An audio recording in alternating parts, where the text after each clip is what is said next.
The primordial secret of the Arctic, of the ancient Hyperborea, where ancient Greek texts say the Atlanteans used to live, the forgotten novel.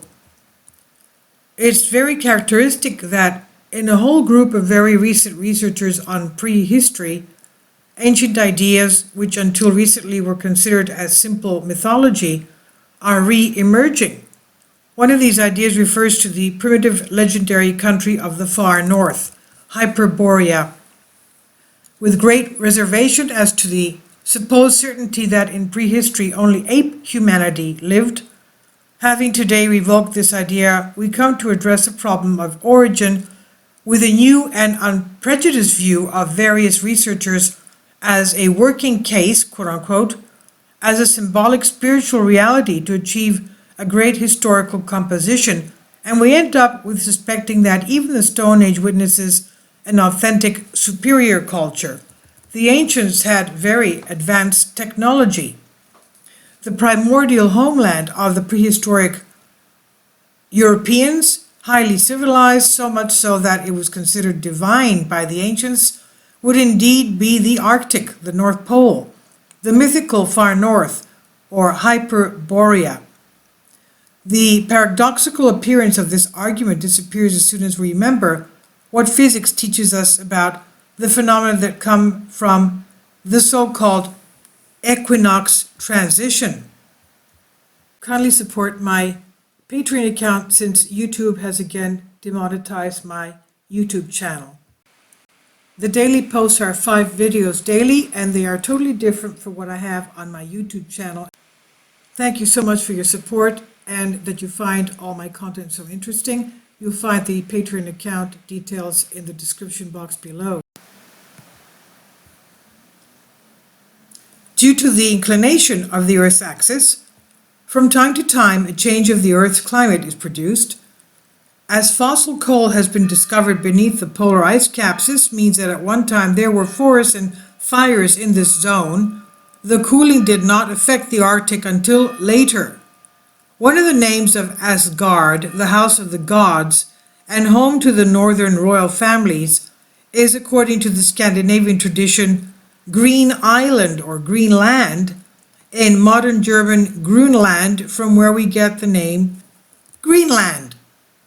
But this land, as its name implies, even until the Gothic years, seemed to have a rich vegetation and had not yet been paid for by the freezer. In other words, it wasn't frozen glaciers, it was in fact green with vegetation. But there's more.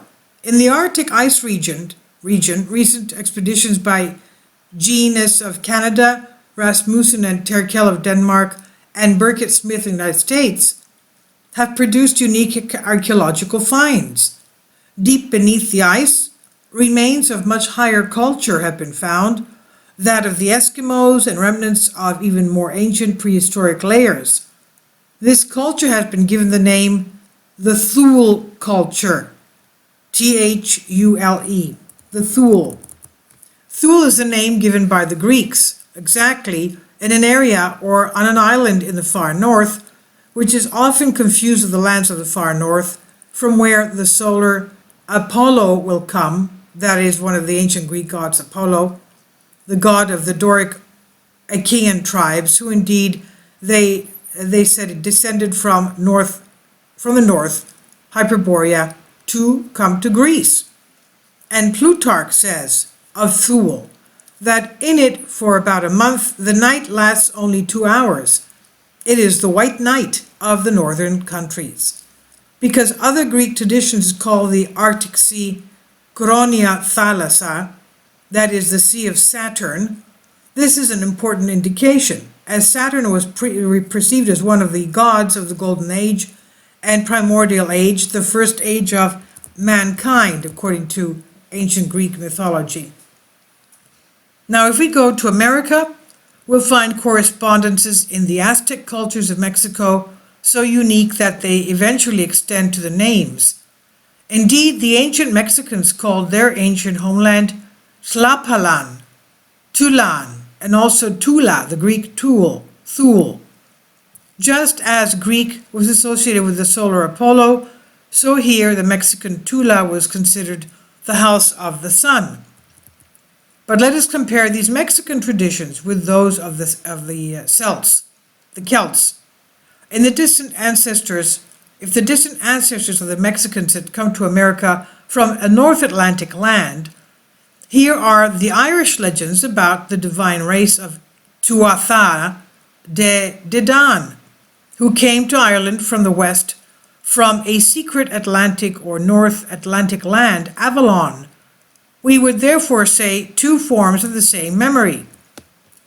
The two civilizations correspond to two photovoltaics, one America, the other European, coming from a single center, from a site that has disappeared, the myth of Atlantis, or rather icy.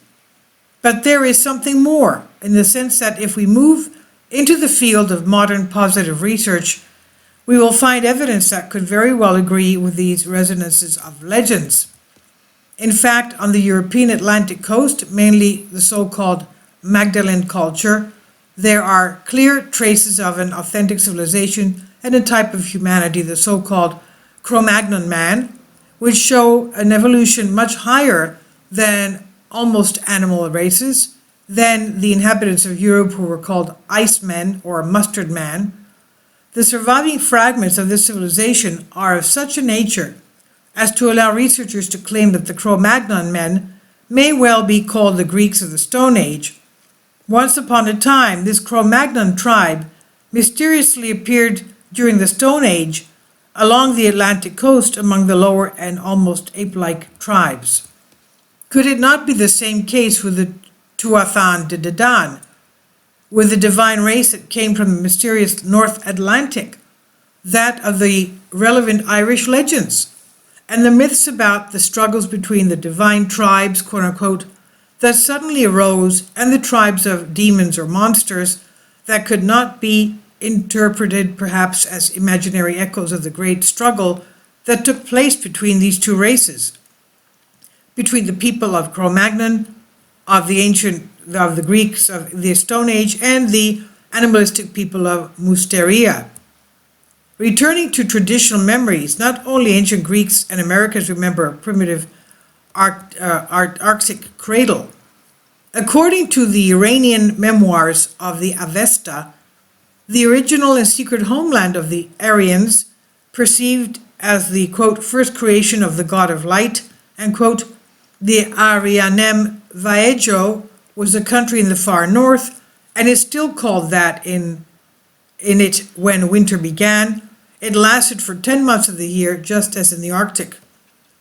It's therefore a very accurate recollection of glaciers, as was the case with the transition from the equator to the Arctic, a recollection which, however, coincides with the terrible winter of Fibul, which unfolds at the end of a certain cycle or of the world, as described in the ancient Scandinavian traditions. But even in India, they remember an island, a land of light, situated in the far north, a Sveta Dvipa, White Island or Glorious Island, and a tribe in the far north, the Uttarakura. The same memory they have in Tibet, the legend of the secret city of the north, Shambhala. In the Far East, Li Chi narrates a tradition of land located, quote, in the northernmost parts of the North Sea and inhabited by transcendental people, end quote. So we can continue with many other references so consistent that we wonder if the presence of the common theme between peoples so different and distant from each other is due only to luck. So far, though, the traditional memories, it's precisely these ideas that have incorporated today into a truly mammoth scientific research, which brings together a general set of findings and specific research, such as those of Frobenius Hermann, the karstic rocks, etc. Its purpose is to strengthen the question of common origin.